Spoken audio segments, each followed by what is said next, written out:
Здравствуйте, дорогие подписчики и гости нашего канала. Сегодня я предлагаю вместе со мной поразмышлять над загадочной и поистине грандиозной Великой Китайской стеной. Это сооружение, которое на протяжении столетий привлекало взоры путешественников, ученых и любопытствующих со всего света, окутано множеством недоговоренностей, легенд, домыслов и спорных утверждений. С ним связано такое количество гипотез и противоречивых трактовок, что порой трудно понять, где заканчиваются факты и начинаются мифы. На протяжении долгой истории, разных династий и эпох, стена становилась символом несгибаемой мощи Китайской империи, однако одновременно с этим становилась и предметом ожесточенных дискуссий. Кто-то уверяет, что бойницы стены направлены преимущественно на юг, а другие, напротив, заявляют, что они обращены на север и отстаивают эту позицию с не меньшим энтузиазмом. Какой же аргумент весомее и имеет ли одно из этих утверждений серьезное основание?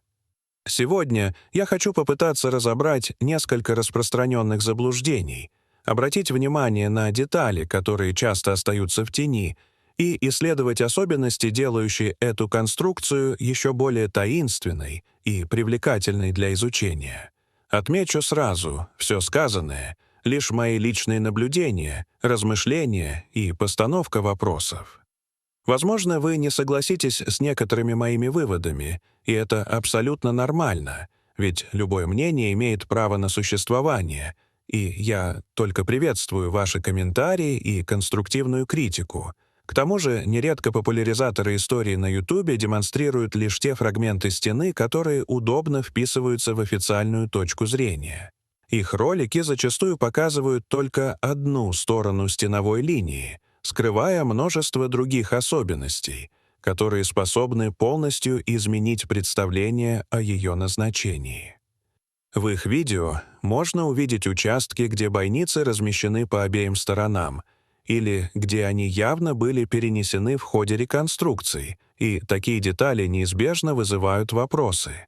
Но почему же тогда обделяют вниманием те фрагменты, до которых реставраторы практически не дотрагивались? Ведь там, если взглянуть со стороны севера, стена заметно ниже, а кое-где даже сохранились лестницы, ведущие прямо с наружной стороны. Это заставляет задуматься. Выходит, потенциальный враг мог без труда подняться наверх, а башни, чьи бойницы действительно обращены не к предполагаемому направлению угрозы, а в противоположную сторону, лишь усиливают недоумение. Возникает вполне закономерный вопрос. Как же защитники должны были отражать нападение с севера, если оборонительные элементы ориентированы на юг? Но этим дело не ограничивается. Великая стена тянется более чем на 20 тысяч километров и представляет собой сложный комплекс участков, построенных в разное время, разными династиями и по разным причинам. Со временем ее неоднократно перестраивали, усиливали, переделывали, частично разрушали и снова восстанавливали, что делает анализ всей конструкции невероятно многослойным и требующим тщательного подхода. На одном ее отрезке кажется очевидным, что укрепления действительно возводились против северных племен, а на другом будто бы все говорит об обратном. Бойницы могли переносить, стены надстраивать, ворота расширять, башни менять, и в итоге вся линия превращается в настоящую историческую головоломку для тех, кто пытается определить ее первоначальное назначение.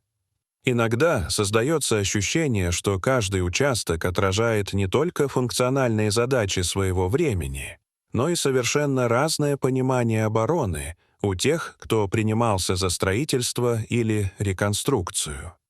Особого внимания заслуживает фундаментальная нижняя часть стены, о которой редко говорят, хотя именно она может изменить восприятие всего сооружения. Нижняя основа выполнена из куда более качественного, долговечного и тщательно обработанного материала по сравнению с верхними слоями. Если посмотреть фотографии, легко заметить, что нижние блоки массивны, идеально подогнаны, выглядят монолитно и уверенно, словно были созданы для противостояния не только врагам, но и разрушительной силе времени. В то же время верхняя часть стены построена из более позднего кирпича, чаще всего относящегося к династии Мин.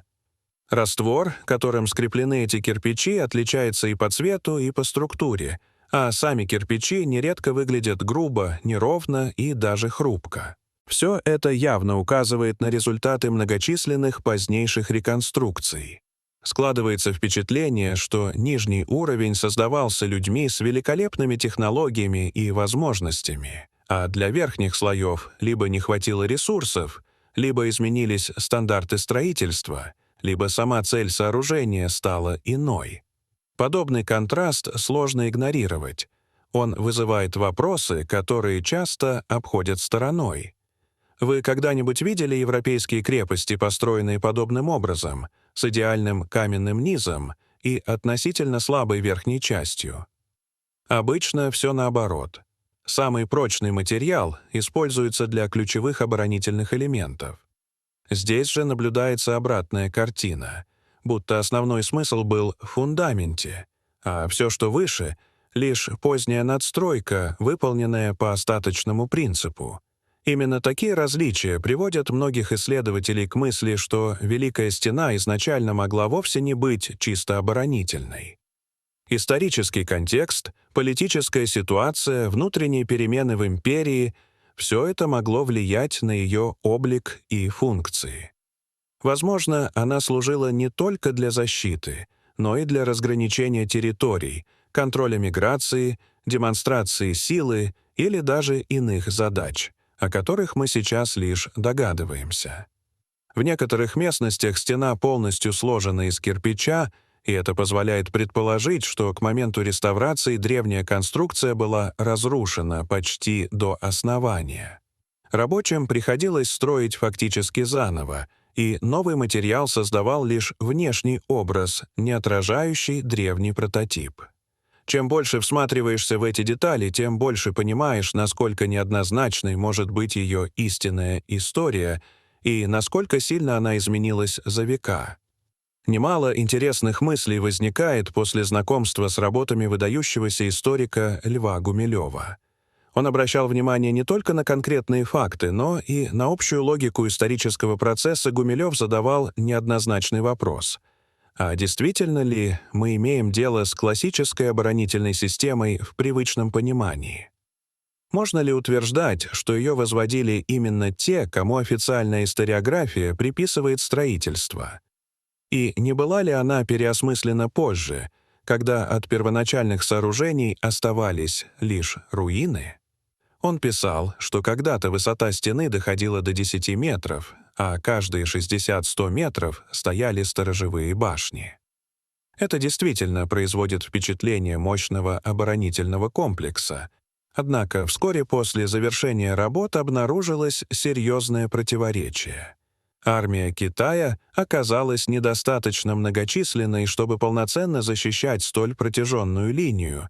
Если выделять на каждую башню маленький гарнизон, враг мог уничтожить его до подхода помощи. Если же усиливать гарнизоны, то между ними образовывались огромные промежутки, через которые неприятель имел возможность проникнуть вглубь страны. Таким образом, эффективность подобной защиты становилась сомнительной. Возникает фундаментальный вопрос: насколько Великая Стена действительно была оборонительным сооружением? Или она служила прежде всего демонстрацией могущества империи, гигантским символом силы, нежели практическим щитом? Ведь крепость без достаточного гарнизона перестает быть крепостью в полном смысле слова. И вот здесь проявляется главный парадокс. Выходит, что китайцы будто бы столетиями возводили колоссальную линию укреплений, не учитывая, сколько людей потребуется для ее удержания. А ведь речь идет о почти 9000 километров укреплений, а по неофициальным данным — более 21 тысячи километров. Защитить такую протяженность практически невозможно, И если задуматься, возникает вопрос, была ли подобная стройка вообще целесообразной? Можно ли было достичь аналогичной эффективности меньшими средствами и меньшими масштабами?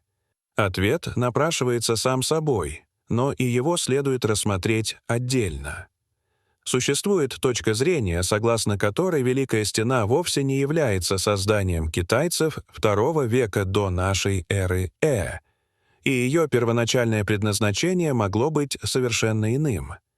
Есть предположение, что она могла служить древней линией контроля, транспортной дорогой или системой, регулирующей движение по труднопроходимым районам А когда позднее китайцы столкнулись с полуразрушенными остатками, они начали восстанавливать их, надстраивая верх кирпичом и создавая конструкцию, которую мы сегодня называем Великой Китайской стеной.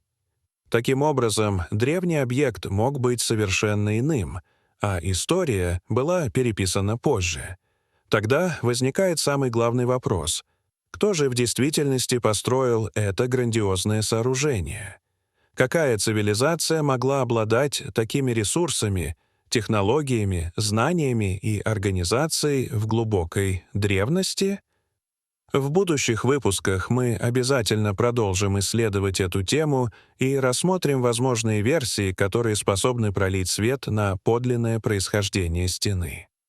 Дорогие зрители, что вы думаете об этой истории? Расскажите, пожалуйста, в комментариях. А если вам понравилось это видео, то ставьте лайк и подписывайтесь на наш канал. До свидания.